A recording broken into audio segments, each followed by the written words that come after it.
ಹರಿ ಓಂ.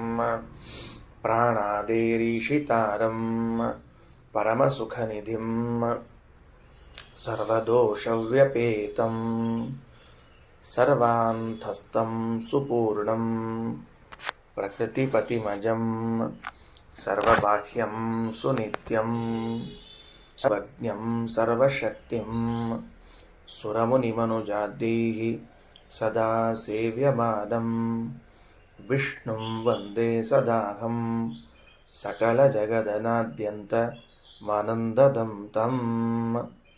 ಶ್ರೀ ಗುರುಭ್ಯೋ ನಮಃ.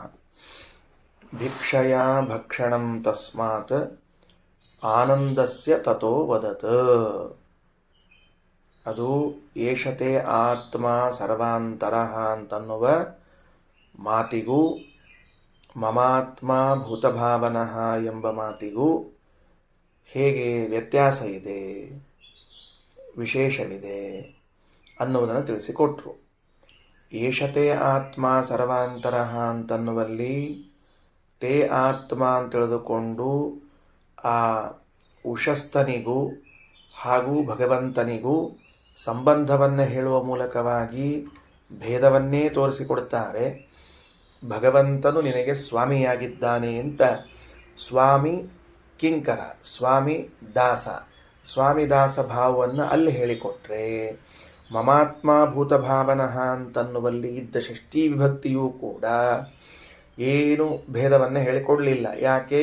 ಭಗವಂತನ ಶರೀರಕ್ಕೂ ಭಗವಂತನಿಗೂ ಅಭೇದವನ್ನೇ ಪ್ರತಿಪಾದನೆ ಮಾಡ್ತಾ ಇದೆ ಅಂತ ಇಷ್ಟು ಆ ಎರಡು ವಾಕ್ಯಗಳ ವಿಮರ್ಶೆಯನ್ನು ಮಾಡಿದ ಮೇಲೆ ಪ್ರಮಾಣ ವಚನದಲ್ಲಿ ಬ್ರಹ್ಮತರ್ಕದ ಮಾತಿನಲ್ಲಿ ಆ ಅಥ ಭಿಕ್ಷಾಚರ್ಯಾಂ ಚರಂತಿ ಎನ್ನುವ ಮಾತನ್ನು ತೆಗೆದುಕೊಳ್ತಾ ಇದೆ. ಮುಕ್ತರಾದ ಮೇಲೆ ಜೀವರು ಭಗವಂತನ ಬಳಿಗೆ ಆನಂದದ ಭಿಕ್ಷಾಟನೆಯನ್ನು ಮಾಡ್ತಾರೆ, ಅಂದರೆ ಅವನ ಅನುಗ್ರಹದಿಂದ ಆನಂದವನ್ನು ಅನುಭವಿಸುತ್ತಾರೆ ಅಂತದ. ಅದಕ್ಕೆ ಹೇಳಿದರು ಭಿಕ್ಷಯಾ ಭಕ್ಷಣಂ ತಸ್ಮಾತ್. ತಸ್ಮಾತ್ ಅಂದರೆ ಆ ಭೇದ ಇದ್ದದ್ದರಿಂದ ಜೀವ ಹಾಗೂ ಬ್ರಹ್ಮರ ಮಧ್ಯದಲ್ಲಿ ಮುಕ್ತರಾದ ಮೇಲೂ ಕೂಡ ಭೇದ ಅನ್ನುವುದು ಇದ್ದೇ ಇರ್ತದ. ಹಾಗೆ ಇದ್ದದ್ದರಿಂದಲೇನೆ, ಭೇದ ಇದ್ದದ್ದರಿಂದಲೇನೆ ಈ ಜೀವರು ಭಗವಂತನ ಬಳಿಗೆ ಆನಂದದ ಪ್ರಾರ್ಥನೆಯನ್ನು ಸಲ್ಲಿಸಲು ಬರುತ್ತದೆ. ಭೇದ ಇದ್ದಿದ್ದಿಲ್ಲ ಅಂತಂದ್ರೆ ಇವರೇ ಭಗವಂತನಿಂದ ಅಭಿನ್ನರಾಗಿದ್ದರೆ ಭಗವಂತನ ಬಳಿ ಆನಂದದ ಪ್ರಾರ್ಥನಾ ಯಾಕೆ ಮಾಡ್ತಿದ್ರು? ಸಂಬಂಧವೇ ಇಲ್ಲ. ಆದ್ದರಿಂದ ಹಾಗೇ ಹೇಳಬೇಕು ಅಂತ ತಿಳಿಸಿಕೊಟ್ರು. ಸರಿ, ಇದಾದ ಮೇಲೆ ಭಿಕ್ಷಾಟನೆಯನ್ನು ಮಾಡಿ ಆನಂದವನ್ನು ಅನುಭವಿಸುತ್ತಾರೆ ಅಂತ ಹೇಳುವಾಗ ಒಂದು ಮಾತೇನು ಬಂತು ಅಂತ ಕೇಳಿದರೆ, ಅಲ್ಲಿ ಅನ್ಯಸ್ಯ ಅಸ್ಯೈವ ಆನಂದಸ್ಯ ಮಾತ್ರ ಭೂತಾನಿ ಅನ್ಯಾನಿ ಅಂತ ಹೇಳುವ ಮುಂದಿನ ಅಧ್ಯಾಯದ ಮಾತನ್ನು ಹೇಳುವಾಗ ಪ್ರತಿಬಿಂಬಾಂಶವನ್ನು ಮಾತ್ರ ಅನುಭವಿಸುತ್ತಾರೆ ಅಂತ ಹೇಳಿದರಿ. ಈಗ ಎಲ್ಲಿ ಹೊರಟದ ಮುಂದಿನ ಸ್ಟೆಪ್ಪು? ಭಗವಂತನಲ್ಲಿ ಪ್ರಾರ್ಥನೆಯನ್ನು ಮಾಡ್ತಾರ, ಭಗವಂತ ದಯ ಮಾಡ್ತಾನೆ. ದಯ ಮಾಡಿದ ಅಂತಾದ ಮೇಲೆ ಇವರ ಆನಂದವನ್ನು ಅನುಭವಿಸ್ಲಿಕ್ಕೆ ಪ್ರಾರಂಭ ಮಾಡ್ತಾರೆ.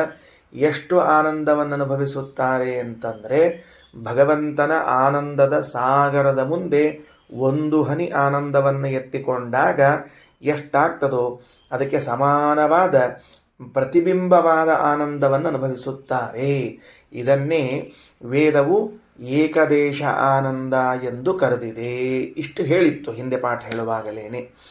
ಈಗ ಅದರ ಮೇಲೊಂದು ಆಕ್ಷೇಪ ಬರ್ತದೆ. ಈಗ ಏನು ಆಕ್ಷೇಪ ಬರ್ತದೆ ಅಂದರೆ ವಿಪ್ಲುಡಾನಂದ ಅಂತ ಶಬ್ದ ಅಂದರೆ ಏಕದೇಶ, ಒಂದು ಹನಿ, ಪ್ರತಿಬಿಂಬಾಂಶ ಅಂತ ಇಷ್ಟದ. ಅದನ್ನು ಇಷ್ಟೇ ಇಟ್ಕೊಳ್ರಿ. ವಿಪ್ಲುಟ್ ಅನ್ನುವ ಶಬ್ದವನ್ನು ಬರೆದಿಟ್ಕೊಳ್ರಿ. ವಿಪ್ಲುಟ್ ಬರ್ಸಿರ್ಬೇಕು, ಪ್ರಾಯ ಹಿಂದಕ್ಕೆ ಬರ್ಸೀನಿ. ವಿಪ್ಲುಟ್ ಅಂದರೆ ಒಂದು ಹನಿ ಅಂತ ಬರೆಸಿದ್ದೇನೆ. ಒಂದು ಅಂಶ ಅಂತ ಇಷ್ಟು ಬರ್ಕೊಳ್ರಿ. ಒಂದು ಅಂಶ ಆನಂದವನ್ನು ಅನುಭವಿಸುತ್ತಾರೆ ಎಂದಾಗ ಬರಬಹುದಾದ ಸಂಶಯಗಳು.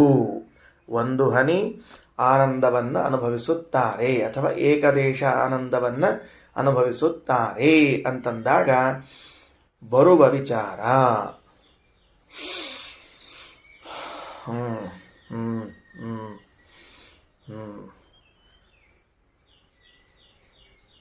ಏನಾಗ್ತದೆ?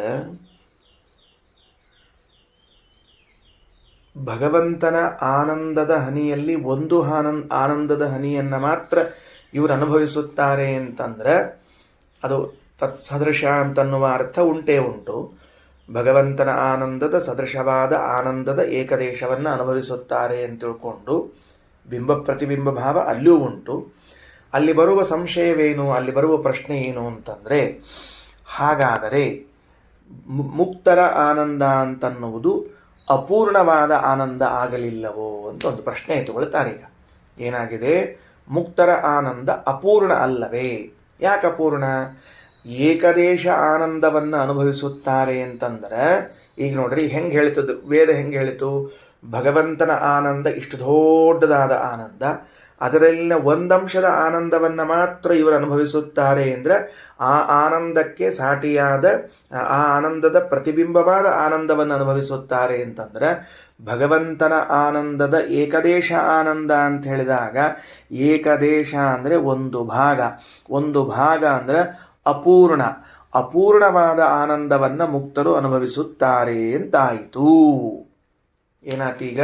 ಮುಕ್ತರು ಅಪೂರ್ಣವಾದ ಆನಂದವನ್ನು ಅನುಭವಿಸುತ್ತಾರೆ. ಒಬ್ಬ ಕೋಟ್ಯಾಧೀಶನಿದ್ದಾನೆ, ಕೋಟ್ಯಾಧೀಶನಿದ್ದಾನೆ. ಅವನ ಎದುರಿನಲ್ಲಿ ನನ್ನ ಪಾಕೇಟಿನಲ್ಲಿ 1,000 ರೂಪಾಯಿ ಇದೆ, 1,000 ರೂಪಾಯಿ ಇದೆ. ಅವನ ದುಡ್ಡಿನ ಮುಂದೆ ನನ್ನ ದುಡ್ಡು ಎಷ್ಟು ಅಂದರೆ ಒಂದು ಹನಿ ಅಷ್ಟೇ. ಅವನು ಕೋಟ್ಯಾಧೀಶ, ನಾನು 1,000 ರೂಪಾಯಿ ಉಳ್ಳವನು. 1,000 ರೂಪಾಯಿ ಉಳ್ಳ ನನ್ನ ಹಣ ಕೋಟ್ಯಾಧೀಶನ ಹಣದ ಮುಂದೆ ಎಷ್ಟಾಯಿತು ಅಂತ ಕೇಳಿದ್ರೆ ಒಂದು ಹನಿ ಆಯಿತು. ಒಂದು ಭಾಗ ಆಯಿತು. ಏನು ಗಮನಿಸ್ಬೇಕು ನಾವು ಅಂದರೆ, ಕೋಟ್ಯಾಧೀಶನಲ್ಲಿರುವ 1,000 ರೂಪಾಯಿಯೇ ನಾನು ತೆಗೆದುಕೊಂಡದ್ದಲ್ಲ. ನನ್ನ ಬಳಿ 1,000 ರೂಪಾಯಿ ಇದೆ, ನನ್ನ ಬಳಿಯಲ್ಲಿರುವಂತಹ 1,000 ರೂಪಾಯಿಯು ಕೋಟ್ಯಾಧೀಶನ ಕೋಟಿ ಒಳಗೆ ಬರುವ 1,000ಕ್ಕೆ ಸದೃಶವಾದ 1,000ವೇ ಹೊರತಾಗಿ ಅದೇ 1,000 ಇದಲ್ಲ. ಹೌದೋ ಅಲ್ವೋ?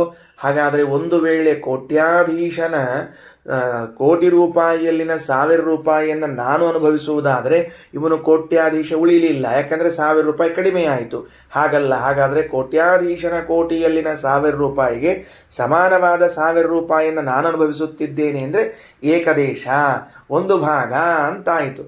ಅಯ್ಯೋ, ಒಂದು ಭಾಗ ಅಂತಂದ ಮೇಲೆ ಇವನು ಅಪರಿಪೂರ್ಣನಾಗಲಿಲ್ಲವೇ, ಅಪೂರ್ಣನಾಗಲಿಲ್ಲವೇ? ಹಾಗಾದರೆ ವೇದವು ಮುಕ್ತರಾದವರನ್ನ ಪರಿಚಯ ಮಾಡಿಸುವಾಗ ಅವರ ಆನಂದ ಎಂಥಾದ್ರು ಅಂದ್ರೆ ಅಪೂರ್ಣ ಆನಂದ ಅಂತ ಪರಿಚಯ ಮಾಡಿಸಿ ಬಿಡುತ್ತಲ್ಲ ಅಂತ ಹೊಸ ಸಂಶಯವನ್ನು ಕೈಗೆತ್ತಿಕೊಳ್ತಾ ಇದ್ದಾರೆ. ಹೇಗೆ ಹೊಂದಿಸ್ತೀರಿ ಅಂತ ಭಾಷ್ಯದಲ್ಲಿ ಮಾತು ತಗೊಳ್ರಿ. ಭಿಕ್ಷಯ ಭಕ್ಷಣಂ ತಸ್ಮಾತ್ ಆನಂದಸ್ಯ ತಥೋ ವದತ್. ಜೀವಬ್ರಹ್ಮರು ಭಿನ್ನರಾದದ್ದರಿಂದಲೇ ಭಗವಂತನ ಬಳಿ ಭಿಕ್ಷೆಯನ್ನ ಕೇಳಿ ಮುಕ್ತರಾದ ಮೇಲೂ ಆನಂದವನ್ನು ಅನುಭವಿಸುತ್ತಾರೆ ಅಂತ ಹೇಳಿದರು. ಮುಕ್ತಾನಾಂ ಏಕದೇಶತ್ವಂ ಬ್ರಹ್ಮಾನಂದವ್ಯಪೇಕ್ಷಯ ವಿಪ್ರುತ್ವಂ ಪ್ರತಿಬಿಂಬತ್ವಂ ಶ್ರುತಿಶುಕ್ತಂ ಹಿ ಸರ್ವಶಃ ತಥಾಪಿ ಪೂರ್ಣಾನಂದತ್ವಂ ಅಮುಕ್ತಾನಾಂ ವ್ಯಪೇಕ್ಷಯ. ಇಲ್ಲಿ ಇದನ್ನು ಹೆಂಗೆ ಜೋಡಿಸ್ತಾರ ಅಂದ್ರೆ, ಇದು ಸಿಂಪಲ್, ಇದು ಗೊತ್ತಾಗ್ತದೆ ನಿಮಗೆ, ಲಾಜಿಕಲಿ ಪ್ರೂವ್ ಆಗ್ತದೆ, ಏನು ಸಮಸ್ಯೆ ಇಲ್ಲ. ಏನು ಅಂದ್ರೆ, ಇದು ಸಾಪೇಕ್ಷ ಸಿದ್ಧಾಂತ ಅಂತ ಹೇಳ್ತಾರೆ. ಸಾಪೇಕ್ಷ ಸಿದ್ಧಾಂತ ಅಂದ್ರೆ ಏನು?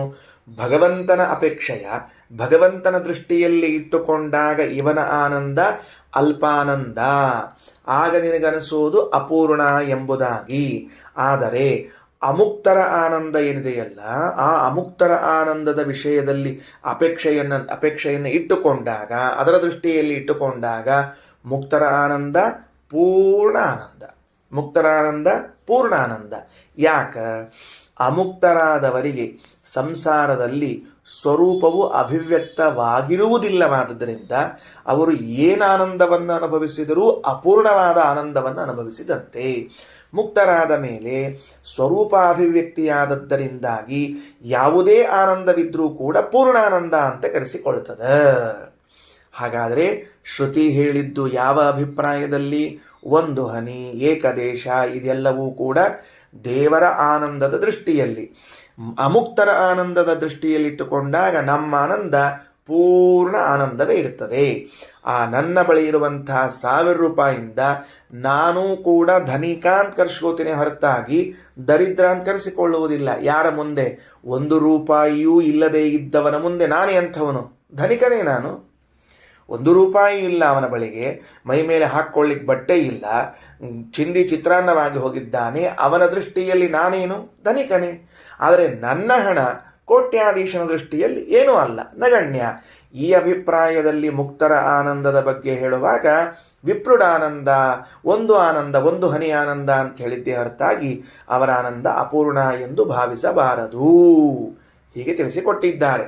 ಭಿಕ್ಷಯ ಭಕ್ಷಣಂ ತಸ್ಮಾದಾನಂದಸ್ಯ ತಥೋ ವದತ್ ಮುಕ್ತಾನಾಂ ಏಕದೇಶತ್ವಂ ಬ್ರಹ್ಮಾನಂದವ್ಯಪೇಕ್ಷಯ ವಿಪ್ರುತ್ವಂ ಪ್ರತಿಬಿಂಬತ್ವಂ ಶ್ರುತಿಷು ಉಕ್ತಂ ಹಿ ಸರ್ವಶಃ ತಥಾಪಿ ಪೂರ್ಣಾನಂದತ್ವಂ. ಹಾಗಿದ್ದರೂ ಮುಕ್ತರಾದವರು ಪೂರ್ಣಾನಂದರೇ. ಯಾರ ದೃಷ್ಟಿಯಲ್ಲಿ? ಅಮುಕ್ತಾನಾಂ ವ್ಯಪೇಕ್ಷಯ. ಪದವಿಭಾಗ ಹೆಂಗೆ ಮಾಡ್ಕೋಬೇಕಲ್ಲಿ? ತಥಾಪಿ ಪೂರ್ಣಾನಂದತ್ವಂ ಕಮ ಅಮುಕ್ತಾನಾಂ ವ್ಯಪೇಕ್ಷಯ. ಇದು ಫುಲ್ ಪಾಯಿಂಟು. ಬ್ರಹ್ಮಾದೇಹೇ ತಾರತಮ್ಯಂಚ ಮುಕ್ತಾವೇವ ಸದಾತನಂ. ಬ್ರಹ್ಮಾದಿಗಳ ತಾರತಮ್ಯ ಅಂತನ್ನುವುದು ಉಂಟೇ ಉಂಟು. ಯಾಕೆ ಬಂತಿದೆ? ಮತ್ತಿದು ಯಾಕೆ ಹೇಳಬೇಕಾಗಿತ್ತಪ್ಪ? ಆನಂದದ ವಿಷಯ ಇದ್ದವ್ರು ಇದ್ದಕ್ಕಿದ್ದಂಗೆ ಯಾಕೆ ಬಂದ್ರಿ ಅಂತ ಕೇಳಿದರೆ, ಮುಕ್ತರಾದ ಮೇಲೂ ಕೂಡ ಬ್ರಹ್ಮಾದಿಗಳು ತಾರತಮ್ಯದಿಂದ ಇರುತ್ತಾರೆ ಅಂತ ಹೇಳಿದರೆ ಭಗವಂತನಿಂದ ಅಭಿನ್ನರಾಗಲು ಸಾಧ್ಯವಿಲ್ಲ ಅನ್ನುವುದಕ್ಕೆ ಇದೊಂದು ಯುಕ್ತಿಯನ್ನು ಹೇಳಿದ್ದಷ್ಟೆ.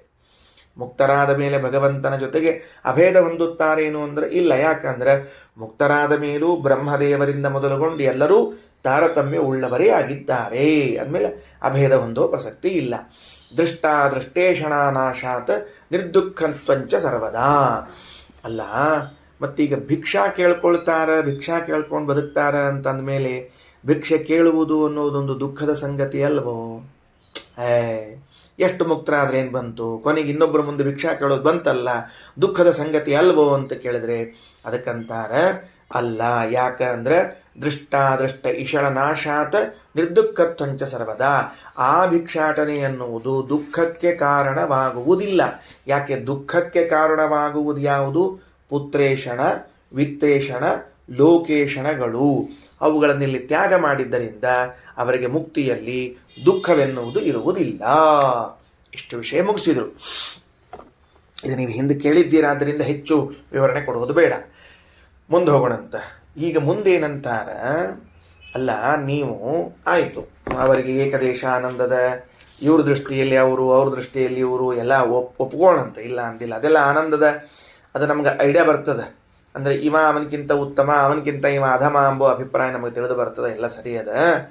ಮುಕ್ತರಾದ ಮೇಲೆ ಜೀವಬ್ರಹ್ಮರು ಭಿನ್ನರೇ ಇದ್ದಾರ ಅನ್ನುವುದನ್ನು ಯಾಕೆ 10 ಬಾರಿ ಪ್ರತಿಪಾದನೆ ಮಾಡಿದ್ದೀರಿ ಅಂದರೆ, ಅವರು ಖಗೋಳರು ಕೇಳಿದ್ದೇನು, ಮುಕ್ತರಾದ ಮೇಲೂ ಜೀವರು ಬ್ರಹ್ಮರು ಭಿನ್ನರಾಗಿದ್ದಾರಲ್ಲ, ಅದಕ್ಕೆ ಕಾರಣಗಳನ್ನು ಹೇಳ್ರಿ ಪ್ರಶ್ನೆ ಕೇಳಿದ್ದರಿಂದ ಅಷ್ಟು ಬಾರಿ ಬಿಡಿಸಿ ಬಿಡಿಸಿ ತಿಳಿಯಾಗಿ ಹೇಳಿದರು.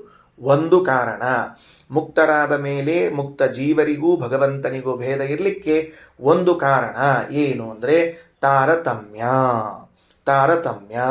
ಇದು ಶ್ರೀಮದಾಚಾರ್ಯರ ಸಿದ್ಧಾಂತದ ಅನೇಕ ಮಹತ್ವದ ಪ್ರಮೇಯಗಳಲ್ಲಿ ಒಂದು ಪ್ರಮೇಯ. ಏನು ಪ್ರಮೇಯ? ನ ಕೇವಲಂ ಸಂಸಾರೇ ತಾರತಮ್ಯೋಪೇತಾಃ ಅಪಿತು ಮುಕ್ತೌ ತಾರತಮ್ಯೋಪೇತಾಃ. ಮುಕ್ತೌ ತಾರತಮ್ಯೋಪೇತಾಃ ಯತಃ ಭಗವತಃ ಭಿನ್ನಾಃ. ಭಗವಂತನಿಂದ ಅವರು ಭಿನ್ನರಾಗಿದ್ದಾರೆ ಅಂತ ಹೇಳುವುದಕ್ಕೇನೆ ಶಾಸ್ತ್ರ ತಾರತಮ್ಯ ಅನ್ನುವುದು ಶಾಶ್ವತ ಅಂತನ್ನುವ ಉವಾಚ ಮಾತುಗಳನ್ನು ಹೇಳುತ್ತದೆ. ಬಾಯಲ್ಲಿ ಹೇಳ್ಕೊಳ್ರಿ ಅಂತ ತಿಳಿದುಕೊಂಡು ತಾರತಮ್ಯ ಎನ್ನುವುದು ಶಾಶ್ವತ, ತಾರತಮ್ಯವೆನ್ನುವುದು ಶಾಶ್ವತ. ಯಾಕ ಅಂತಂದ್ರೆ ನ ಕೇವಲಂ ಸಂಸಾರೇ ಅಪಿತು ಮುಕ್ತೌ, ನ ಕೇವಲಂ ಸಂಸಾರೇ ಅಪಿತು ಮುಕ್ತೌ, ಮೋಕ್ಷದಲ್ಲಿಯೂ ತಾರತಮ್ಯ ಉಂಟು. ಕಾರಣ ಏನು? ಭಗವತಃ ಭಿನ್ನಾಃ. ಭಗವಂತನಿಂದ ಎಲ್ಲರೂ ಭಿನ್ನರಾಗಬೇಕಾಗಿದ್ರೆ ಅಲ್ಲೂ ತಾರತಮ್ಯ ತಾರತಮ್ಯ ಇರಬೇಕು. ತಾರತಮ್ಯ ಇದ್ದಾಗ ಅವರೆಂಗೆ ಅಭಿನ್ನರಾಗ್ತಾರೆ ಅಂತ ಹೊಡೆದು ಹಾಕ್ಲಿಕ್ಕೆ ಬರ್ತದ. ಆದ್ದರಿಂದ ಶಾಸ್ತ್ರ ಹೇಳ್ತದ. ಎರಡನೆಯದ್ದು, ಮುಕ್ತರಾದ ಮೇಲೂ ಸ್ವರೂಪಾನಂದವನ್ನು ಬಾಯಲ್ಲಿ ಹೇಳ್ಕೊಳ್ಳಿಕ್ಕಿರೋದಿಲ್ಲೋ, ಮುಕ್ತರಾದ ಮೇಲೂ ಸ್ವರೂಪಾನಂದವನ್ನು ಭಗವಂತನ ಇಚ್ಛೆಯಿಂದ ಅನುಭವಿಸುತ್ತಾರೆ. ಭಗವಂತನ ಇಚ್ಛೆಯಿಂದ ಅನುಭವಿಸುತ್ತಾರೆ ಅಂತಂದರೆ ಭಗವಂತ ಮುಕ್ತರು ಭಿನ್ನರೇ. ಭಗವಂತ ಮುಕ್ತರು ಭಿನ್ನರೇ. ಈ ಎರಡು ಅಂಶವನ್ನು ಹೇಳಿದರು. ಮೂರನೇ ಅಂಶ, ಏಷತೆ ಆತ್ಮ ಸರ್ವಾಂತರಃ. ಏಷತೆ ಆತ್ಮ ಸರ್ವಾಂತರಃ. ಇವನು ನಿನ್ನ ಸ್ವಾಮಿ ಸರ್ವಸಾಮರ್ಥ್ಯವುಳ್ಳವನು. ಇವನು ನಿನ್ನ ಸ್ವಾಮಿ ಸರ್ವಸಾಮರ್ಥ್ಯವುಳ್ಳವನು ಅಂತ ಅಭ್ಯಾಸದ ಮೂಲಕವಾಗಿ ಭಗವಂತನಿಗೂ ಜೀವರಿಗೂ ಸ್ವಾಮಿ ದಾಸಭಾವವನ್ನು ದೃಢಪಡಿಸಿದೆ ವೇದ. ಸ್ವಾಮಿ ದಾಸಭಾವವನ್ನು ದೃಢಪಡಿಸಿದೆ ವೇದ. ಮೂರು ಕಾರಣಗಳಿಂದ ನಾವೇನಾಗಿದ್ದೇವೆ, ಭಗವಂತರಿಂದ ಭಿನ್ನರಾಗಿದ್ದೇವೆ ಎಂಬುದು ಸ್ಪಷ್ಟವಾಗಿ ತಿಳಿದು ಬರುತ್ತದೆ. ಇದರ ಮುಂದೆ ಒಂದು ಬೇರೆ ಶ್ರುತಿ ಬರ್ತದೆ ಈ ಪ್ರಸಂಗದಲ್ಲಿ. ಹೌದು, ನೀವಿಷ್ಟೆಲ್ಲ ಹೇಳಿ, ಇಷ್ಟೆಲ್ಲವನ್ನ ನೀವು ಹೇಳಿ ಭೇದ ಸಮರ್ಥನೆಯನ್ನ ಮಾಡಿದರೂ ಕೂಡ ಇನ್ನೊಂದು ವೇದವಾಕ್ಯಕ್ಕೆ ನಿಮಗೆ ವಿರೋಧ ಬರ್ತದಲ್ಲ. ಇನ್ನೊಂದು ವೇದವಾಕ್ಯ ಏನು ಹೇಳ್ತದ? ಬ್ರಹ್ಮಾಣಿ ಜೀವ ಸರ್ವೇಪಿ ಪರಬ್ರಹ್ಮಣಿ ಮುಕ್ತಿಗಾಹ ಅಂತ ಒಂದು ವೇದವಾಕ್ಯ ಅದ. ಜೀವಾಹ ಸರ್ವೇಪಿ ಮುಕ್ತಿಗಾಹ ಪರಬ್ರಹ್ಮಣಿ. ಈಗ ಸಂಸಾರದಲ್ಲಿದ್ದ ಜೀವರಾಶಿಗಳಿದ್ದಾರಲ್ಲ, ಇವರೆಲ್ಲ ಮುಕ್ತರಾದ ಮೇಲೆ ಏನಾಗ್ತಾರಂದ್ರೆ ಪರಬ್ರಹ್ಮರಾಗುತ್ತಾರೆ ಅಂತ ಒಂದು ವೇದವಾಕ್ಯ ಅದ ಅಲ್ಲ. ದೇವರೇ, ಏನು ಮಾಡ್ಬೇಕೇನೆಲ್ಲ ಅದು.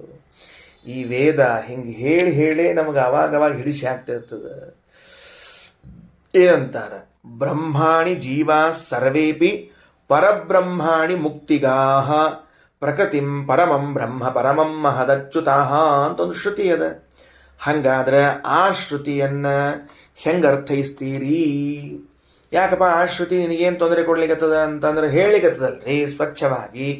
ಮುಕ್ತರಿಗೂ ಬ್ರಹ್ಮನಿಗೂ ಬ್ರಹ್ಮ ಅಂದ್ರೆ ಭಗವಂತ, ಮುಕ್ತರಿಗೂ ಭಗವಂತನಿಗೂ ಭೇದ ಅದ ಅಂತ ನೀವು ಆ ಪರಿಯಿಂದ ಹೇಳಿದ್ರಿ. ವೇದ ಏನು ಹೇಳಿಕತ್ತದ ಅಂದ್ರೆ ಪರಬ್ರಹ್ಮಾಣಿ ಮುಕ್ತಿಗಾಹ, ಈ ಜೀವರು ಮುಕ್ತರಾದ ಮೇಲೆ ಪರಬ್ರಹ್ಮರಾಗ್ತಾರ ಅಂತ ಹೇಳಿಕತ್ತದ. ಮತ್ತ ಭಗವಂತನಿಗೂ ಜೀವರಿಗೂ ಅಭೇದವಿಲ್ಲದೆ ಹೋದರೆ ಈ ಶ್ರುತಿ ಅದು ಹೇಗೆ ಅಭಿನ್ನ ಪರಬ್ರಹ್ಮ ಅನ್ನೋ ಶಬ್ದವನ್ನು ನಮಗೆ ಕರೀತಿತ್ತು? ಈಗ ಮುಕ್ತರಾದ ಮೇಲೂ ನಾವು ಬೇರೆ ಭಗವಂತ ಬೇರೆ ಇದ್ರೆ ಪರಬ್ರಹ್ಮ ಶಬ್ದವನ್ನು ನಮಗೆ ಕರೆಯೋದು ಹೆಂಗ? ನನಗೆ ಪರಬ್ರಹ್ಮ ಶಬ್ದ ವೇದ ಕರಿಬೇಕಾಗಿದ್ರೆ ನಾ ಏನಾಗಿರ್ಬೇಕು? ಪರಬ್ರಹ್ಮ ಆಗಿರ್ಬೇಕು. ನಾ ಪರಬ್ರಹ್ಮ ಆಗದೆ ಹೋದ್ರೆ ನನಗೆ ವೇದ ಪರಬ್ರಹ್ಮ ಅಂತ ಹೆಂಗೆ ಕರೀಲಿಕ್ಕೆ ಬರ್ತದಪ್ಪ? ಅಂದಮೇಲೆ ಏನು ನೀವು ಇಷ್ಟೊತ್ತು ಶ್ರೀಮದಾಚಾರ್ಯರು ಭೇದವನ್ನು ಸಮರ್ಥನೆ ಮಾಡಿದರೂ ಅದು ಈ ಶ್ರುತಿ ವಿರುದ್ಧವಾದದ್ದರಿಂದ ಕೈ ಬಿಡಬೇಕು ಅಂತ ನನಗನ್ನಿಸ್ತದ ಅಂತ ಬಂದಪ್ಪ. ಈಗ ಇದನ್ನು ವೇದವ್ಯಾಸ ದೇವರು ಬ್ರಹ್ಮತರ್ಕದಲ್ಲಿ ಚರ್ಚೆಗೆ ಎತ್ತಿಕೊಳ್ಳುತ್ತಾರ. ತಗೊಳ್ರಿ. ಪರಬ್ರಹ್ಮತ್ವ ವಚನಂ ಮುಕ್ತಾನಾಂ ಯತ್ರ ದೃಶ್ಯತೆ ಜೀವೇಶು ಬ್ರಹ್ಮ ಶಬ್ದೋಕ್ತೇ ಪರತ್ವಂತು ವಿಮುಕ್ತಿಗಃ ತತ್ಪರಬ್ರಹ್ಮತಾ ತೇಷಾಂ ಬದ್ಧ ಜೀವೋತ್ತಚಾಮತ. ಈಗ ಆ ಶ್ರುತಿಯನ್ನು ವಿಮರ್ಶೆ ಮಾಡಿಬಿಟ್ರವರು. ಶ್ರುತಿ ಏನದ ಅಂತ ಅನ್ನೋದನ್ನು ತಿಳ್ಕೊಳ್ರಿ, ಬರ್ಕೊಳ್ರಿ. ಶ್ರುತಿ ಏನದಂತ ತಿಳ್ಕೊಂಡ್ರೆ ಸಾಲಂಗಿಲ್ಲ, ಬರ್ಕೋಬೇಕಾಗ್ತದೆ. ಯಾಕಂದ್ರೆ ಅದು ನಿಮ್ಮ ಕಣ್ಣೆದುರಿಗಿಲ್ಲದೆ ಇದ್ರೆ ನೀವೇನು ಅರ್ಥ ಮಾಡ್ಕೊಳ್ತೀರಿ? ಇಲ್ಲ ಆದರೂ ಬರ್ಕೊಳ್ರಿ. ಬ್ರಹ್ಮಾಣಿ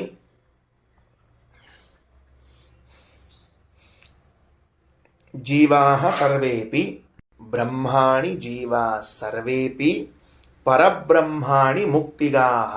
ಬರ್ಕೋಬೇಕಿದನ್ನ. ಪರಬ್ರಹ್ಮಾಣಿ ಮುಕ್ತಿಗಾಹ. ಪ್ರಕೃತಿ ಪರಮಂ ಬ್ರಹ್ಮ.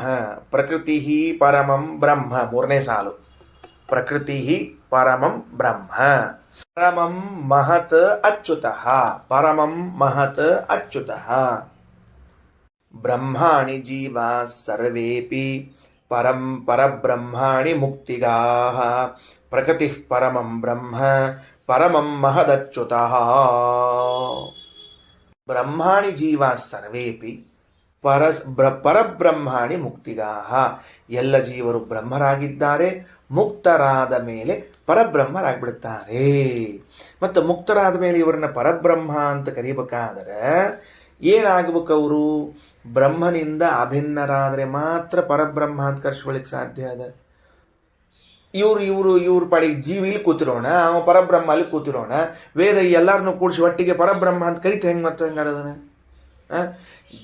ಮುಕ್ತರಾದ ಜೀವರನ್ನೆಲ್ಲ ಪರಬ್ರಹ್ಮ ಅಂತ ವೇದ ಕರಿಬೇಕಾದ್ರೆ ಅವರು ಬ್ರಹ್ಮನಿಂದ ಅಭಿನ್ನರಾದ್ರೆ ಮಾತ್ರ ಸಾಧ್ಯತೆ, ಇಲ್ಲದೆ ಸಾಧ್ಯ ಇಲ್ಲ ಅಂತ ಪೂರ್ವಪಕ್ಷ ಮಾಡಿದರೆ ಅದಕ್ಕೆ ಶ್ರೀಮದಾಚಾರ್ಯರು ಇಡಿಯಾದ ಶ್ರುತಿಯನ್ನ 1 ಬಿಟ್ಟು 2 ಬಿಟ್ಟು 4 ಬಾರಿ ಓದ್ರಿ, ಆಮೇಲೆ ನಾನು ವ್ಯಾಖ್ಯಾನ ಮಾಡಿ ತೋರಿಸ್ತೇನೆ ಅಂತ ಬ್ರಹ್ಮತರ್ಕದ ಮಾತನ್ನು ಹೇಳುತ್ತಾರೆ.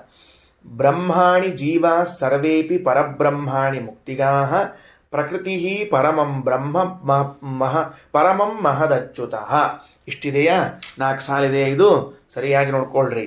ಅಲ್ಲಿ ಏನಾಗಿದೆ, ಜೀವರನ್ನ ಒಂದೇ ಶ್ರುತಿ ಒಂದು ಶ್ರುತಿಯು ಒಂದೇ ಸಾಲಿನಲ್ಲಿ 2 ಬಾರಿ ಕರೆದ ಜೀವರನ್ನ ಕರೆಯುವಾಗ ಒಮ್ಮೆ ಬ್ರಹ್ಮ ಎಂಬುದಾಗಿ ಇನ್ನೊಮ್ಮೆ ಪರಬ್ರಹ್ಮ ಎಂಬುದಾಗಿ ಕರೆದದ. ಶ್ರೀಮದಾಚಾರ್ಯ ಅಂತಾರೆ ಇಲ್ಲೇನು ವಿಶೇಷದ ಹಂಗಾರ? ಬ್ರಹ್ಮಾಣಿ ಜೀವ ಸರ್ವೇಪಿ ಪರಬ್ರಹ್ಮಾಣಿ ಮುಕ್ತಿಗಾಹ, ಎಲ್ಲ ಜೀವರು ಬ್ರಹ್ಮ ಎಂದು ಕರೆಸಿಕೊಳ್ಳುತ್ತಾರೆ, ಮೋಕ್ಷದಲ್ಲಿದ್ದಾಗ ಪರಬ್ರಹ್ಮ ಎಂದು ಕರೆಸಿಕೊಳ್ಳುತ್ತಾರೆ. ಇದೇನಿದು?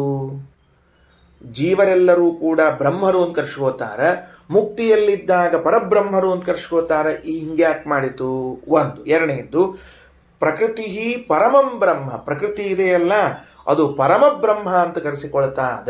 ಮುಂದೆ ಪರಮ ಮಹತ್ ಅಚ್ಯುತಃ ಅಂತ ಮತ್ತೊಂದು ಹೇಳಿಗತ್ತದ. ಇದೇ ನಮಗೆ ತಿಳಿಲಿಲ್ಲ ಅಂತ ಶ್ರೀಮದಾಚಾರ್ಯ ಅಂತಾರೆ. ಹಿಂಗೆ ಯಾಕೆ ಹೇಳ್ತು ಹೇಳ್ರಿ ಹಂಗಾರ? ಹಾಗಾದರೆ ಇದರ ಅರ್ಥ ಇಷ್ಟು. ಏನು?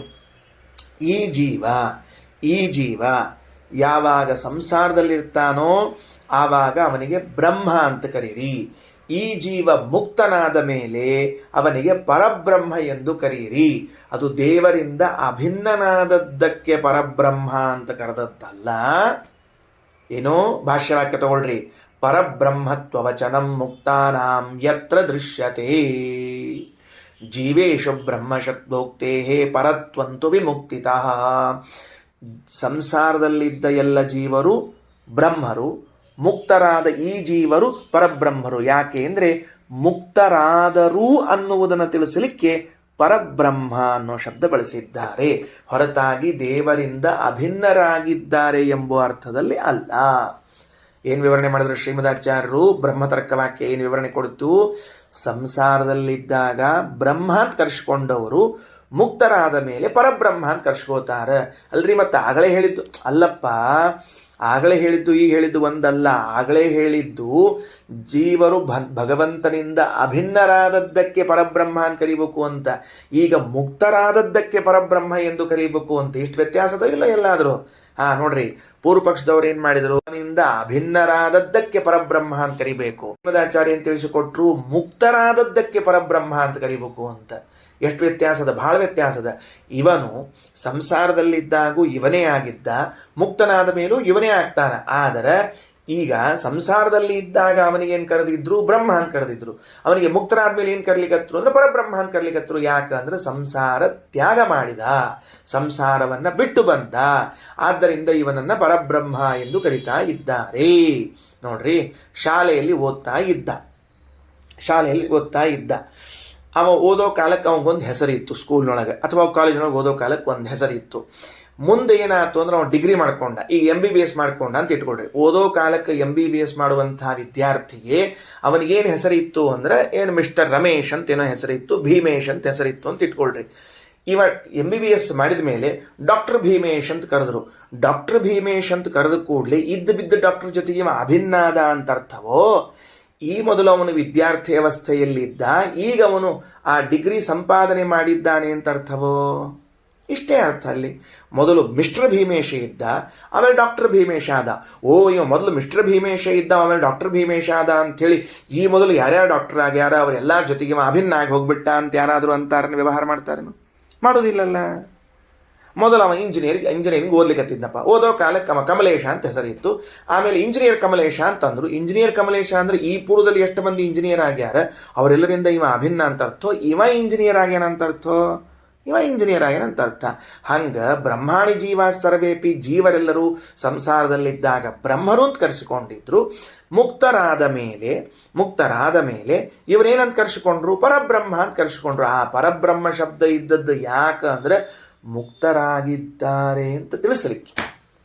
ಇದಕ್ಕೆ ಕರೆದಾರ ಮುಕ್ತರಾಗಿದ್ದಾರೆ ಅಂತ ತಿಳಿಸ್ಲಿಕ್ಕೆ ಹೊರತಾಗಿ ಇವರು ಅಭಿನ್ನರಾಗಿದ್ದಾರೆ ಅಂತಲ್ಲ. ನಿಮ್ಮ ವಾದವನ್ನು ನಾವು ಒಪ್ಪೋದಿಲ್ಲ, ನಿಮ್ಮ ವಾದವನ್ನು ನಾವು ಒಪ್ಪೋದಿಲ್ಲ. ಕರೆಕ್ಟ್, ನಮ್ಗೆ ಗೊತ್ತಿತ್ತು. ನೀವ್ಯಾಕೆ ಒಪ್ತೀರಿ ಸುಳ್ಳು?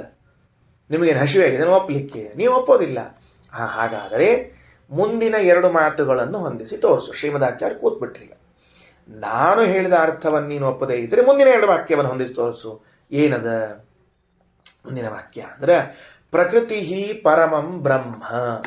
ಪ್ರಕೃತಿಗೆ ಪರಮಬ್ರಹ್ಮ ಅಂತ ಕರೆದಾರ. ಇನ್ನ ಮುಂದೆ ಪರಮಾತ್ಮಗೆ ಏನು ಕರೆದಾರ ಅಂದ್ರೆ ಪರಮ ಮಹತ್ ಬ್ರಹ್ಮ ಅಂತ ಕರೆದಾರ. ಹಂಗಾದ್ರೆ ಬರ್ಕೊಳ್ರಿ. ಏನು ಬರ್ಕೊಳ್ರಿ ಅಂದ್ರೆ, Brahma jiva is equal to Brahma, ಮುಕ್ತರು is equal to Parabrahma, Lakshmi is equal to Paramabrahma. ಹಿಂದಿಂದು ಪರಬ್ರಹ್ಮ, ಈ ಶಬ್ದ Paramabrahma. Lakshmi is equal to Paramabrahma, Narayana is equal to parama mahat Brahma. Narayana is equal to parama mahat ಬ್ರಹ್ಮ. ಆದರೆ ಕ್ರಮ ಏನದ? ಜೀವರೆಲ್ಲರೂ ಬ್ರಹ್ಮರು, ಮುಕ್ತರೆಲ್ಲರೂ ಪರಬ್ರಹ್ಮರು, ಮಹಾಲಕ್ಷ್ಮಿ ಪರಮಬ್ರಹ್ಮ, ಭಗವಂತ ಪರಮ ಮಹದ್ಬ್ರಹ್ಮ. ಒಂದು ವೇಳೆ ಈ ಶ್ರುತಿಗೆ ಜೀವಬ್ರಹ್ಮರ ಅಭೇದವನ್ನು ಹೇಳುವ ಅಪೇಕ್ಷೆ ಇದ್ದಿದ್ದಾದರೆ ಮುಕ್ತಾಹ ಪರಮ ಮಹತ್ ಬ್ರಹ್ಮಾಣಿ ಅಂತ ಹೇಳಬೇಕಾಗಿತ್ತೇ ಹೊರತಾಗಿ ಪರಬ್ರಹ್ಮಾಣಿ ಅಂತ ಯಾಕೆ ಹೇಳಿತು? ಯಾಕ ಈ ಶ್ರುತಿಯು ಭಗವಂತನನ್ನು ಪರಿಚಯ ಮಾಡಿಸುವಾಗ ಪರಮ ಮಹದ್ ಬ್ರಹ್ಮ ಎಂದು ಪರಿಚಯ ಮಾಡಿಸುತ್ತಿದೆ. ಜೀವರು ಬ್ರಹ್ಮರು, ಮುಕ್ತರು ಪರಬ್ರಹ್ಮರು, ಮಹಾಲಕ್ಷ್ಮಿ ಪರಮಬ್ರಹ್ಮ, ಭಗವಂತ ಪರಮ ಮಹದ್ ಬ್ರಹ್ಮ. ಒಂದು ವೇಳೆ ಈ ಶ್ರುತಿಗೆ ಜೀವಬ್ರಹ್ಮರ ಮಧ್ಯದಲ್ಲಿ ಅಭೇದ ಹೇಳುವ ಅಪೇಕ್ಷೆ ಇದ್ರೆ ಹೆಂಗೆ ಹೇಳಬೇಕಾಗಿತ್ತದು? ಶ್ರುತಿ ಬ್ರಹ್ಮಾಣಿ ಜೀವ ಸರ್ವೇಪಿ ಪರಮ ಮಹದ್ ಬ್ರಹ್ಮಾಣಿ ಮುಕ್ತಿಗಾಹ ಅಂತ ಶಬ್ದ ಆಡಬೇಕಾಗಿತ್ತು. ಹಂಗಾಡ್ಲಿಲ್ವಲ್ಲ. ಪರಮ ಮಹದ್ ಬ್ರಹ್ಮಾಣಿ ಮುಕ್ತಿಗಾಹ ಅಂತ ಆಡ್ಲಿಲ್ವಲ್ಲ. ಯಾಕೆ? ಭಗವಂತನನ್ನ ಪರಿಚಯ ಮಾಡಿಸುವಾಗ ಪರಮ ಮಹದ್ ಬ್ರಹ್ಮ ಪರಮಾತ್ಮ ಅಂತ ಪರಿಚಯ ಮಾಡಿಸಿ, ಮಹಾಲಕ್ಷ್ಮಿಯನ್ನು ಪರಿಚಯಿಸುವಾಗ ಪರಮಬ್ರಹ್ಮ ಅಂತ ಪರಿಚಯ ಮಾಡಿಸಿ, ಮುಕ್ತರನ್ನ ಪರಬ್ರಹ್ಮ ಅನ್ಲಿಕ್ಕತ್ತದ ಅಂದ್ರೆ ಒಂದೊಂದು ಇಳಿಸಿಕೊಂಡು ಬರ್ಲಿಕ್ಕತ್ತದ. ಪರಮ ಮಹದ್ ಬ್ರಹ್ಮ ಭಗವಂತ, ಪರಮಬ್ರಹ್ಮ ಮಹಾಲಕ್ಷ್ಮಿ, ಪರಬ್ರಹ್ಮ ಮುಕ್ತರು, ಸಂಸಾರದಲ್ಲಿದ್ದವರು ಬ್ರಹ್ಮರು. ಹಿಂಗಾಗಿ ಎಲ್ಲರನ್ನೂ ಕೂಡ ಏನ್ ಮಾಡ್ಲಿಕ್ಕೆ ಬರ್ತದ? ಬ್ರಹ್ಮ ಎಂದು ಕರೀಲಿಕ್ಕೆ ಬರ್ತದ. ತಿಳಿತೇನ್ರಪ್ಪ? ಈ ಶ್ರುತಿ ಏನ್ ಮಾಡ್ಲಿಕ್ಕೆ ಹೊಂಟದ ಅಂತ ಯಾರಿಗೂ ಕಲ್ಪನಾ ಬಂದಿಲ್ರಿ. ಈ ಶ್ರುತಿ ಹಿಡ್ಕೊಂಡು ಜಗಳಾಡಿದ್ರು. ಶ್ರೀಮದಾಚಾರ್ಯ ಅಲ್ಲ ಸ್ಪಷ್ಟ ಮಾಡಿಬಿಟ್ರು. ನೋಡ್ಕೊಳ್ರಿ. ಪರಬ್ರಹ್ಮತ್ವ ವಚನಂ ಮುಕ್ತಾನಾಂ ಯತ್ರ ದೃಶ್ಯತೆ. ಯತ್ರ ಯಾವ ಶ್ರುತಿ ವಾಕ್ಯದಲ್ಲಿ ಪರಬ್ರಹ್ಮತ್ವ ವಚನಂ ಪರಬ್ರಹ್ಮ ಎಂಬುದಾಗಿ ಮುಕ್ತರನ್ನ ಕರೆದು ಕೇಳಿಸ್ತದೋ, ಜೀವೇಶು ಬ್ರಹ್ಮ ಶಬ್ದೋಕ್ತೆ, ಹೇ ಜೀವರಲ್ಲಿ ಬ್ರಹ್ಮ ಶಬ್ದವನ್ನು ಹೇಳಲಾಗ್ತದೋ, ಪರತ್ವಂತು ವಿಮುಕ್ತಿತಃ, ಅವನಿಗೆ ಪರಬ್ರಹ್ಮ ಅಂತ ಕರೆದದ್ದು ಮುಕ್ತನಾದದ್ದರಿಂದ ತತ್ ಪರಬ್ರಹ್ಮತಾತೇಷಾಂ ಬದ್ಧ ಜೀವೋಚ್ಚತ ಮತ, ಬದ್ಧರಾದ ಜೀವರಿಗಿಂತಲೂ ಉತ್ತಮರಾದದ್ದರಿಂದ ಇವರನ್ನ ಪರಬ್ರಹ್ಮ ಅಂತ ಕರೆದಾರ. ಅಲ್ಲಿ ಪರಶಬ್ದಕ್ಕೆ ಉತ್ತಮ ಉತ್ತಮ ಅಂತ ಅರ್ಥ. ಹೆಂಗ? ಪರಮಾತ್ಮ ಅಂತೀವಿ, ಆತ್ಮ ಪರಮಾತ್ಮ. ಆತ್ಮ ಶಬ್ದಕ್ಕೆ ಜೀವರು ಅಂತ ಕರೆಸ್ಕೊಂಡ್ರೆ ಪರಮಾತ್ಮ ಶಬ್ದಕ್ಕೆ ಉತ್ತಮ ಆತ್ಮ ಅಂತ ಅರ್ಥ. ಅದಕ್ಕೆ ಉತ್ತಮ ಆತ್ಮ ಅಂದ್ರೆ ಪರಮಾತ್ಮ. ಹಂಗ ಇಲ್ಲಿ ಪರ ಅನ್ನುವ ಶಬ್ದಕ್ಕೆ ಉತ್ತಮ ಅಂತ ಅರ್ಥವೇ ಹೊರತಾಗಿ ಏನಂತ ಅರ್ಥ ಅಲ್ಲ, ಭಗವಂತನಿಂದ ಅಭಿನ್ನ ಅನ್ನುವ ಅರ್ಥವನ್ನು ಹೇಳಬಾರ್ದು. ಆದ್ರಿಂದ ಈ ಶ್ರುತಿ ನಮಗೆ ವಿರೋಧವೇ ಇಲ್ಲ, ಶ್ರುತಿ ವಿರುದ್ಧ ಇಲ್ಲ, ನಮಗೆ ಶ್ರುತಿ ವಿರೋಧ ಬರೋದಿಲ್ಲ. ಇಷ್ಟು ವಿವರಣೆಯನ್ನು ಕೊಟ್ರು. ಈಗ ಸುಮ್ಮನೆ ಪ್ರಾಸಂಗಿಕವಾಗಿ, ಅಲ್ರಿ ವೇದಕ್ಕೇನು ಕೆಲಸ ಇಲ್ವಾ? ವೇದಕ್ಕೇನು ಕೆಲಸ ಇಲ್ವಾ? ಇದು ಯಾಕೆ ಇದನ್ನು ತಂದು ನಮಗೆ ಗೋಳು ಹಾಕ್ಬೇಕು? ಇದಕ್ಕೆ ಬ್ರಹ್ಮಾಣಿ ಜೀವ ಸರ್ವೇಪಿ ಪರಬ್ರಹ್ಮಣಿ ಮುಕ್ತಿಗಾಹ ಪರಮಂ ಲಕ್ಷ್ಮ ಪರಬ್ರಹ್ಮ ಯಾಕೆ ಹೇಳ್ಬೇಕು ನಮಗೆ ಅಂತಂದ್ರೆ, ಆಗ ಬ್ರಹ್ಮ ಶಬ್ದದಿಂದ ಯಾರ್ಯಾರನ್ನ ಕರಿಬಹುದು ಅಂತ ಒಂದು ಕೋಶ ಅದ. ಬೃಹ ಜೀವಜಾತಿ ಕಮಲಾಸನ ಶಬ್ದ ರಾಶಿಷೂ.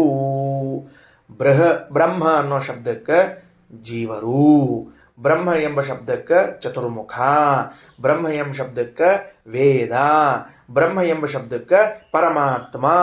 ಹೀಗೆ ಕೋಶಗಳಲ್ಲಿ ಬೇರೆ ಬೇರೆ ಅರ್ಥವನ್ನು ಹೇಳುತ್ತದೆ ಬ್ರಹ್ಮ ಶಬ್ದ. ಆ ಬ್ರಹ್ಮ ಶಬ್ದಕ್ಕೆ ಅನೇಕ ಅರ್ಥಗಳು ಉಂಟು ಅನ್ನುವುದನ್ನು ತಿಳಿಸ್ಬೇಕಲ್ಲ ವೇದ. ಅದು ಯಾವಾಗ ತಿಳಿಸ್ಬೇಕು? ಒಂದು ಕಡೆ ತಿಳಿಸ್ಬೇಕು, ತಿಳಿಸ್ತಾ ಇದೆ. ಬ್ರಹ್ಮಾಣಿ ಜೀವ ಸರ್ವೇಪಿ, ಬ್ರಹ್ಮ ಶಬ್ದದಿಂದ ಕೆಲವು ಕಡೆಗೆ ಜೀವ ಅಂತ ತಗೊಳ್ರಿ, ಪರಬ್ರಹ್ಮಾಣಿ ಮುಕ್ತಿಗಾಹ, ಮುಕ್ತರಾದವರನ್ನು ಬ್ರಹ್ಮ ಶಬ್ದದಿಂದ ತಗೊಳ್ರಿ, ಲಕ್ಷ್ಮೀದೇವಿಯನ್ನು ಬ್ರಹ್ಮ ಶಬ್ದದಿಂದ ತಗೊಳ್ರಿ, ಪರಮಾತ್ಮನ್ನು ಬ್ರಹ್ಮ ಶಬ್ದದಿಂದ ತಗೊಳ್ರಿ ಅಂತ ಬ್ರಹ್ಮ ಶಬ್ದದ ಅನೇಕಾರ್ಥವನ್ನು ತಿಳಿಸುವ ಸಂದರ್ಭದಲ್ಲಿ ಈ ಶ್ರುತಿ ಹೊರಟದ್ದೇ ಹೊರತಾಗಿ ಬೇರೆದರಿಂದ ಅಲ್ಲ. ಹಾಗಾಗಿ ಬ್ರಹ್ಮ ಶಬ್ದದ ಅರ್ಥವನ್ನು ಈ ರೀತಿಯಾಗಿ ತಿಳಿತಕ್ಕದ್ದು. ಮುಗೀತು. ಇನ್ನೊಂದು ವಾಕ್ಯ ಹೇಳಿ ಮುಗಿಸೋಣ ಅಂತ ಮುಂದೆ ಹೋಗೋಣಂತ. ತಥೋ ಬ್ರಹ್ಮ ಅಣನೆ ಯೋಗ್ಯ, ಅದರಿಂದ ಬ್ರಹ್ಮ ಅಣನ ಯೋಗ್ಯ, ಭಗವಂತನನ್ನು ಹೊಂದಬೇಕಾದ ಜೀವ ಮುಕ್ತ ಮುಮುಕ್ಷು ಇದ್ದಾನಲ್ಲ, ಅವ ಪಾಂಡಿತ್ಯಂ ಪ್ರಾಪ್ನುಯಾತ್ ಪರಂ, ಶ್ರೇಷ್ಠವಾದ ಪಾಂಡಿತ್ಯವನ್ನು ಹೊಂದಬೇಕು. ಪಾಂಡಿತ್ಯ ಅಂದ್ರೆ ಏನು? ಹಿಂದೆ ಬಂದದ ಪಾಂಡಿತ್ಯ, ಬಾಲ್ಯ, ಮೌನ, ಅಮೌನ ಅಂತನೋ ಶಬ್ದಗಳು ಹಿಂದೆ ಬಂದಾವ, ಅದದ್ದು ಪ್ರಮಾಣ. ಈಗ ಪಾಂಡಿತ್ಯಂ ಆಗಮಜ್ಞತ್ವಂ, ಪಾಂಡಿತ್ಯ ಅಂದ್ರೆ ಆಗಮದಿಂದ ಬಂದ ಜ್ಞಾನ. ಬಾಲ್ಯಂ ಯುಕ್ತಿ ಸಹಾಯತ, ಯುಕ್ತಿ ಸಹಾಯವನ್ನು ಪಡೆದದ್ದನ್ನು ಬಾಲ್ಯ ಅಂತ ಕರೀತಾರ. ಮೌನಂತು ಉಪಾಸನಾ ಸಿದ್ಧಿ, ಮೌನ ಅಂದ್ರೆ ಉಪಾಸನಾ ಸಿದ್ಧಿ, ಧ್ಯಾನ ಧ್ಯಾನ. ಅಮೌನಂ ಭಗವದೃಷಿ, ಅಮೌನ ಅಂದ್ರೆ ಅಪರೋಕ್ಷ ಜ್ಞಾನ, ಭಗವದೃಷಿ. ಏತಾನ್ಯಾಪ್ಯ, ಇವುಗಳನ್ನೆಲ್ಲವನ್ನು ಹೊಂದಿ, ಶಾಸ್ತ್ರಜ್ಞಾನವನ್ನು ಹೊಂದಿ, ಯುಕ್ತಿ ಸಹಾಯವನ್ನು ಹೊಂದಿ, ಮತ್ತೆ ಧ್ಯಾನವನ್ನು ಮಾಡಿ ಅಪರೋಕ್ಷ ಜ್ಞಾನವನ್ನು ಹೊಂದಿದಾಗ ಭವೇನ್ ಮುಕ್ತಿ, ಮುಕ್ತಿಯನ್ನು ಹೊಂದುತ್ತಾನೆ. ಮುಕ್ತೋ ವೈ, ಇವನು ಮುಕ್ತನಾದರೂ ಭಿಕ್ಷುಕೋ ಭವೇತ, ಭಿಕ್ಷುಕನಾಗ್ತಾನೆ. ಮುಕ್ತನಾದ ಮೇಲೆ ಇವೇನು ಭಾಳ ದೊಡ್ಡ ಪಟಿಂಗೋ ಆಗ್ತಾನೆ ಅಂತ ತಿಳ್ಕೊಳ್ಳಿಕ್ಕೆ ಹೋಗ್ಬೇಡ್ರಿ. ಆ ಮುಕ್ತನಾದ ಮೇಲೂ ಕೂಡ ಏನಾಗ್ತಾನೆ ಅಂತಂದ್ರೆ ಮತ್ತೆ ಭಿಕ್ಷುಕನೇ ಆಗ್ತಾನ ಅಂತ ಅಲ್ರಿ. ಮತ್ತೀಗ ಮುಕ್ತನಾದ ಮೇಲೂ ಭಿಕ್ಷುಕನ ಆಗೋದಿದ್ರೆ ಮತ್ತೆ ಇಲ್ಲಿ ಭಿಕ್ಷುಕಗ ಅಲ್ಲಿ ಭಿಕ್ಷುಕಗೆ ಏನು ಸ್ಪೆಷಾಲಿಟಿ ಹೇಳ್ರೋಣ ಅಂತ. ವ್ಯತ್ಯಾಸ ಏನಪ್ಪ? ಇಲ್ಲೂ ಭಿಕ್ಷುಕ ಇದ್ದಾನ, ಅಲ್ಲೂ ಭಿಕ್ಷುಕ ಇದ್ದಾನೆ, ವ್ಯತ್ಯಾಸ ಏನು ಅಂದ್ರೆ, ಈಗ ಹಳ್ಳಿ ಒಳಗಿರೋ ಭಿಕ್ಷುಕರಿಗೂ ಡಿಲ್ಲಿ ಒಳಗಿರೋ ಭಿಕ್ಷುಕರಿಗೂ ಏನು ವ್ಯತ್ಯಾಸ ಹೇಳಿ ನೋಡೋಣ ಅಂತಂದ್ರೆ, ಹಳ್ಳಿ ಒಳಗಿರೋ ಭಿಕ್ಷುಕ ಏನು ಮಾಡ್ತಿರ್ತಾನೆ ರೀ, ತಟ್ಟಿಗಿಟ್ಟಿ ಹಿಡ್ಕೊಂಡು ಅಡ್ಡಾಡ್ತಿರ್ತಾನೆ, 8 ಆಣೆ 4 ಆಣೆ ಹಾಕ್ಸೋತಿರ್ತಾನೆ. ದಿಲ್ಲಿ ಒಳಗಿರೋ ಭಿಕ್ಷುಕ ಅವ QR ಕೋಡ್ ಹಿಡ್ಕೊಂಡು ಅಡ್ಡಾಡ್ತಿರ್ತಾನೆ. ದಯಮಾಡಿ ನಾನು ತಟ್ಟಿಗಿಟ್ಟಿ ಹೊತ್ಕೊಂಡು ಹೋಗ್ಲಿಕ್ಕೆ ಆಗಂಗಿಲ್ಲ, ಒಂದು ಕೋಳಿಗೆ ಸ್ಕ್ಯಾನ್ ಮಾಡಿ ಹಾಕೋಬಿಡ್ರಿ ಅಂತ ಹೇಳ್ತಿರ್ತಾನವ. ಹಂಗೆ ಮತ್ತೆ ಈ ಭಿಕ್ಷುಕನಿಗೆ ಆ ಭಿಕ್ಷುಕನಿಗೆ ವ್ಯತ್ಯಾಸ ಏನು ಅಂದ್ರೆ, ನೋಡು, ನಹ್ಯನ್ಯ ಭಿಕ್ಷಿತಂ ವಿಷ್ಣುರ್ ದದ್ಯಾ ನೇಮತಃ ಕ್ವಚಿತ, ಮುಕ್ತಸ್ಯ ಭಿಕ್ಷಿತಂ ಸರ್ವಂ ದದ್ಯಾ ನೇಮತೋ ಹರಿಹಿ. ಸಂಸಾರದಲ್ಲಿದ್ದವರು ಕೇಳಿದ್ದನ್ನೆಲ್ಲ ಭಗವಂತ ಕೊಡುವುದಿಲ್ಲ, ಮುಕ್ತರು ಕೇಳಿದ್ದನ್ನೆಲ್ಲ ಕೊಡ್ತಾನೆ. ಹೀಗಾಗಿ ಸಂಸಾರದಲ್ಲಿದ್ದ ಭಿಕ್ಷುಕರಿಗೂ ಮೋಕ್ಷದಲ್ಲಿದ್ದ ಭಿಕ್ಷುಕರಿಗೂ ವ್ಯತ್ಯಾಸ ಉಂಟು. ನಹಿ ಅನ್ಯ ಭಿಕ್ಷಿತಂ, ಸಂಸಾರದಲ್ಲಿ ಇದ್ದಾಗಿನವನು ಕೇಳಿದವನನ್ನ ಭಗವಂತ ದದ್ಯ ನಿಯಮತಃ ಕ್ವಚಿತ, ಎಂದೂ ಕೊಟ್ಟೇ ತೀರ್ತಾನಂತಿಲ್ಲ. ಕದಾಚಿತ್ ಕೊಡ್ತಾನೆ, ಕದಾಚಿತ್ ಕೊಡುವುದಿಲ್ಲ. ಆದರೆ ಮುಕ್ತಸ್ಯ ಭಿಕ್ಷಿತಂ, ಮುಕ್ತನು ಕೇಳಿದ್ದನ್ನು ಮಾತ್ರ ನಿಯಮತಃ ಹರಿಹಿ ದದ್ಯಾತ್, ಕೊಟ್ಟೇ ಕೊಡ್ತಾನೆ. ಅದು ಹೆಂಗ್ರಿ ಆಚಾರ, ಕೊಟ್ಟೇ ಕೊಡ್ತಾನಂತ ತಿಳ್ಕೊಂಡು ಹೇಳಿ? ಸಂಸಾರದಲ್ಲಿದ್ದಾಗ ಕೊಡ್ಲಿಕ್ಕೆ ಏನಾಗಿತ್ತು ಅವಂಗ? ಅವರ ಹೌದಿಲ್ಲ, ಸಂಸಾರದಾಗ ನಾನೇ ಇದ್ದೋದಿಲ್ಲ, ನಾನಾ ಸಂಸಾರದಾಗಿದ್ದಾಗ ಕೊಡಲಿಲ್ಲ, ಮುಕ್ತಿಗೆ ಹೋದಾಗ ಕೊಡ್ತಾನಂತ ಯಾಕಪ್ಪ ಇದು ನಿಮ್ಮ ಪಕ್ಷಪಾತ? ಎಷ್ಟು ನಿಮ್ಮ ದೇವ್ರ ಪಕ್ಷಪಾತ ಮಾಡ್ತಾನೆ? ಇಲ್ಲೂ ಕೊಡ್ಬೇಕಾಗಿತ್ತು. ಇಲ್ಲಿ ಕೊಟ್ಟಿದ್ರೆ ಮತ್ತೆ ವ್ಯತ್ಯಾಸ ಏನು ಅಂತ ಕೇಳೋರು, ಅಲ್ಲಿ ಕೊಟ್ಟ ಇಲ್ಲಿ ಕೊಡಲಿಲ್ಲ ಅಂದ್ರೆ ಇಲ್ಲಿ ಯಾಕೆ ಕೊಡಲಿಲ್ಲ ಅಂತ ಕೇಳೋರು. ಒಟ್ಟು ಅಳವರ್ಕರ ಸಾಮ್ರಾಜ್ಯ ಅಂತ ಇರ್ತದೆ, ಅಳವರ್ಕರ ಸಾಮ್ರಾಜ್ಯ ಅಂತ ಒಂದಿರ್ತದೆ. ಏನು ಹೇಳಿದ್ರು ಅಳ್ತಿರ್ತಾರೆ ಅವರು, ಏನು ಹೇಳಿದ್ರು ಅಳ್ತಿರ್ತಾರೆ. ಸಂಸಾರದಲ್ಲಿ ಇದ್ದಾಗ ಕೇಳಿದ್ದನ್ನ ಕೊಡುವುದಿಲ್ಲ, ಮುಕ್ತನಾದ ಮೇಲೆ ಕೇಳಿದ್ದನ್ನ ಕೊಡ್ತಾನೆ. ಹಾಗಾಗಿ ಆ ಭಿಕ್ಷುಕರಿಗೂ ಈ ಭಿಕ್ಷುಕರಿಗೂ ವ್ಯತ್ಯಾಸ ಅಲ್ರಿ. ಮುಕ್ತನಾದ ಮೇಲಿರೋರು ನಾವೇ, ಸಂಸಾರದಲ್ಲಿದ್ದಾಗಲೂ ನಾವೇ, ಮತ್ತು ಇಲ್ಲಿ ನಮಗೆ ಯಾಕೆ ಕೊಡಲಿಲ್ಲ, ಅಲ್ಲಿ ಯಾಕೆ ಕೊಟ್ಟ ಅಂದ್ರೆ ಆಚಾರ ಅಂತಾರೆ, ಅಯೋಗ್ಯ ಭಿಕ್ಷಣಂ ತೇಷಾಂ ನ ಕದಾಚಿತ್ ಯುಜ್ಯತೆ. ನೀ ಇಲ್ಲಿದ್ದಾಗ ಏನು ಕೇಳ್ತಿ ಗೊತ್ತೇನು? ಅಯೋಗ್ಯವಾದದ್ದನ್ನು ಕೇಳ್ತಿ, ಅದಕ್ಕೆ ದೇವರು ಕೊಡೋದಿಲ್ಲ. ಇಲ್ಲಿ ನಿನಗೆ ಯಾವುದು ಯೋಗ್ಯ ಅಲ್ಲ ಅದನ್ನು ನೀನು ಕೇಳ್ತಿ, ಅದಕ್ಕೆ ಕೊಡೋದಿಲ್ಲ. ಅಲ್ಲಿ ಮತ್ತೆ ಮುಕ್ತನಾದಾಗ ಅಯೋಗ್ಯವಾದದ್ದು ಕೇಳುವುದೇ ಇಲ್ಲ. ಯಾಕ? ಭಗವದ್ ಇಚ್ಛಾಧೀನವಾದ ಇಚ್ಛಾ, ದೇವರ ಇಚ್ಛಾ ಏನದ ಅಂತ ತಿಳಿದುಕೊಂಡು ಅದನ್ನ ಇಚ್ಛಿಸ್ತಾನೆ ಹೊರತಾಗಿ ಇಲ್ಲಿ ಸಂಸಾರದಲ್ಲಿದ್ದಂಗ ದೇವರ ಇಚ್ಛೆಗೆ ವಿರುದ್ಧವಾದ ಇಚ್ಛಾ ಮಾಡೋದಿಲ್ಲ ಅವನು. ದೇವರಿಗೆ ಏನು ಇಚ್ಛಾ ಆದಪ್ಪ ಅಂತಂದ್ರೆ, ನಮಗೆ ಇವತ್ತು ನೆಲದ ಮೇಲೆ ಮಲಗಿಸ್ಬೇಕು ಅಂತ ಇಚ್ಛಾ ಆದ ದೇವರಿಗೆ. ನಾ ಏನು ಅನ್ಕೋತೀನಿ ಅಂದ್ರೆ, ಕುರ್ಲ ಅಂದಮೇಲೆ ಮಲಗಬೇಕು ಅಂತ ಅನ್ಕೋತೀನಿ, ಸ್ಲೀಪ್ ವೆಲ್ ಮೇಲೆ ಮಲಗಬೇಕು ಅಂತ ಅನ್ಕೋತೀನಿ. ಇದು ದೇವರಿಗೆ ನಮಗಿರೋದು ಇಚ್ಛಾ ವಿರುದ್ಧ. ಅಲ್ಲಿ ಮುಕ್ತರು ಏನು ಮಾಡ್ತಾರೆ, ಇವತ್ತು ಭಗವಂತ ನಮಗೆ ಹಣ್ಣು ಹಂಪಲುಗಳನ್ನು ತಿನ್ನು ಅಂತ ಇಚ್ಛಾ ಮಾಡ್ಯಾನ, ಸ್ವಾಮಿ ನಂಗೆ ಹಣ್ಣು ಹಂಪಲು ಕೊಡು ಅಂತಾನೆ ಕೊಟ್ಬಿಡ್ತಾನೆ. ಕೆಲಸ ಇಷ್ಟಿರ್ತದೆ. ಆದ್ದರಿಂದ ಅಲ್ಲಿ ಭಿಕ್ಷುಕರಿಗೂ ಇಲ್ಲಿ ಭಿಕ್ಷುಕರಿಗೂ ವ್ಯತ್ಯಾಸ ಏನು ಅಂದ್ರೆ, ಅಲ್ಲಿ ಅವರು ಯೋಗ್ಯವಾದದ್ದನ್ನು ಬಯಸ್ತಾರ, ಪಡ್ಕೊಳ್ತಾರ. ಇಲ್ಲಿ ಅಯೋಗ್ಯವಾದದ್ದನ್ನು ಕೇಳ್ತಾರ, ಪಡ್ಕೊಳ್ಳುವುದಿಲ್ಲ. ಇನ್ನ ಏನ ಕೇನಾಪಿ ನೈತೇಷಾಂ ಭಿಕ್ಷಾವೃತ್ತಿರ್ ವಿನಶ್ಯತಿ, ಏನು ಪ್ರಯತ್ನ ಮಾಡಿದ್ರು ಇವರು ಭಿಕ್ಷಾವೃತ್ತಿ ಎಂಬುದು ಹೋಗೋದಿಲ್ಲ. ಸರಿ, ಇನ್ನು 3 ವಾಕ್ಯವ ಮುಗಿಸ್ಬಿಡ್ತೀನಿ. ಪ್ರಥಮೋ ಬ್ರಾಹ್ಮಣೋ ಮುಕ್ತೋ ದ್ವಿತೀಯೋ ಯೋಗ್ಯ ಉಚ್ಯತೆ. ಅಲ್ಲೇನು ವೇದದಲ್ಲಿ ಬ್ರಾಹ್ಮಣ ಶಬ್ದ ಬಂದದಲ್ಲ, ಮೊದಲನೇ ಬಾರಿ ಬಂದ ಬ್ರಾಹ್ಮಣ ಶಬ್ದಕ್ಕೆ ಮುಕ್ತ ಅಂತ ತಗೊಳ್ರಿ, 2ನೇ ಬಾರಿ ಬಂದ ಬ್ರಾಹ್ಮಣ ಶಬ್ದಕ್ಕೆ ಮುಕ್ತಿ ಯೋಗ್ಯ ಅಂತ ತಗೊಳ್ರಿ, 3ನೇ ಬಾರಿ ಬಂದ ಅಪರೋಕ್ಷವಿನ್ ವಿಮುಕ್ತಯೋಸ್ತು ತಾರ್ತೀಯೇನ ಉಭಯೋರ್ಗ್ರಹ. ಅಪರೋಕ್ಷ ಜ್ಞಾನಿಗಳು ಅಥವಾ ಮುಕ್ತರು ಎರಡನ್ನೂ ತೆಗೆದುಕೊಳ್ಳಿಕ್ಕೆ ಅವಕಾಶ ಉಂಟು. ಮೂರನೇ ಬ್ರಾಹ್ಮಣ ಶಬ್ದ ಬಂದಾಗ ಅಪರೋಕ್ಷವಿನ್ ಮುಕ್ತಯೋಸ್ತು, 3ನೇ ಬ್ರಾಹ್ಮಣ ಶಬ್ದದಿಂದ ಅಪರೋಕ್ಷ ಜ್ಞಾನಿ ಮುಕ್ತ ಇವರಿಬ್ಬರನ್ನು ತೆಗೆದುಕೊಳ್ಳಿಕ್ಕೆ ಬರ್ತದೆ. ಅಥೋ ಮುಕ್ತಾಹ ಅಮುಕ್ತಾಶ್ಚನ ಸ್ವತಂತ್ರ ಕಥಂಚನ, ಮುಕ್ತರಾಗಲಿ ಅಮುಕ್ತರಾಗಲಿ ಇವರು ಎಂದೂ ಕೂಡ ಸ್ವತಂತ್ರರಲ್ಲ. ಸ್ವತಂತ್ರಸ್ತು ಸಯೇವೈಕೋ ಭಗವಾನ್ ಪುರುಷೋತ್ತಮ, ಸ್ವತಂತ್ರನಾದವನ ಭಗವಂತ ಒಬ್ಬನೇ ಇತ್ಯಾದಿ ಬ್ರಹ್ಮತರ್ಕೆ. ಇವೆಲ್ಲವೂ ಬ್ರಹ್ಮತರ್ಕದಲ್ಲಿ ಹೇಳ್ಯಾರ. ಅಷ್ಟೇ ಅಲ್ಲ, ವೇದಕ್ಕೊಂದೇ ಅಲ್ಲ, ಇತಿಹಾಸ ಪುರಾಣಗಳಿಗೂ ಕೂಡ ಭಗವಂತನ ಸರ್ವೋತ್ತಮತ್ವದ ವಿಷಯದಲ್ಲಿಯೇ ತಾತ್ಪರ್ಯ ಅದ. ಹೀಗಾಗಿ ಮುಕ್ತನಾದಾಗಲೂ ಭಗವಂತ ಸರ್ವೋತ್ತಮನಾಗಿಯೇ ಇರ್ತಾನೆ. ದ್ವಾವಿಮೌ ಪುರುಷವು ಲೋಕೆ ಕ್ಷರಶ್ಚ ಅಕ್ಷರ ಏವಚ. ಅಂದ್ರೆ ಸರ್ವಾಗಮಾನ ಮಹಾತಾತ್ಪರ್ಯಂ, ಎಲ್ಲ ಶಾಸ್ತ್ರಗಳ ಅಭಿಪ್ರಾಯ ಏನು, ಭಗವಂತ ಸದಾ ಉತ್ತಮ, ನಾವ್ಯಾವಾಗಲೂ ಅಧಮರು ಅನ್ನುವುದೇ ಅದ. ದ್ವಾವಿಮೌ ಪುರುಷವು ಲೋಕೆ ಕ್ಷರಶ್ಚಾಕ್ಷರ ಏವಚ, ಲೋಕದಲ್ಲಿ ಕ್ಷರಪುರುಷರು ಅಕ್ಷರ ಪುರುಷರು ಅಂತಿಬ್ಬರಿದ್ದಾರೆ. ಕ್ಷರಸ್ಸರ್ವಾಣಿ ಭೂತಾನಿ, ಎಲ್ಲ ಭೂತಗಳು ಕ್ಷರ ಅಂತ ಕರ್ಸ್ಕೋತಾವ, ಮಹಾಲಕ್ಷ್ಮಿ ಅಕ್ಷರ ಅಂತ ಕರ್ಸ್ಕೋತಾಳ. ಉತ್ತಮ ಪುರುಷ ಸ್ತನ್ಯ, ಇವರಿಬ್ಬರಿಂದ ಭಿನ್ನನಾದವನು ಉತ್ತಮ ಪುರುಷ, ಪುರುಷೋತ್ತಮ ಅಂತ ಕರ್ಸ್ಕೋತಾನ. ಅವ ಯಾರಪ್ಪ, ಪರಮಾತ್ಮ ಅಂತ ಕರ್ಸ್ಕೊಂಡಾರ. ಇತ್ಯಾದಿನಾಚ ಭೇದೆ ಮಹೋತ್ಕರ್ಷೆ ಪರಮ ತಾತ್ಪರ್ಯಂ ಸರ್ವಶಾಸ್ತ್ರಾಣ ಆಹ. ಇವೇ ಮೊದಲಾದ ವಾಕ್ಯಗಳಿಂದ ಭಗವಂತನ ಜೀವರ ಮಧ್ಯದಲ್ಲಿ ಭೇದ, ಭಗವಂತ ಉತ್ತಮ ಎಂಬುದರಲ್ಲೇ ಪರಮ ತಾತ್ಪರ್ಯವಿದೆ ಎಲ್ಲ ಶಾಸ್ತ್ರಗಳಿಗೂ ಅಂತ ಹೇಳ್ತಾ ಇಲ್ಲಿಗೆ ಖಗೋಳ ಬ್ರಾಹ್ಮಣವನ್ನು ಮುಕ್ತಾಯ ಮಾಡ್ತಾ ಇದ್ದಾರೆ. ಶ್ರೀಕೃಷ್ಣಾರ್ಪಣಮಸ್ತು.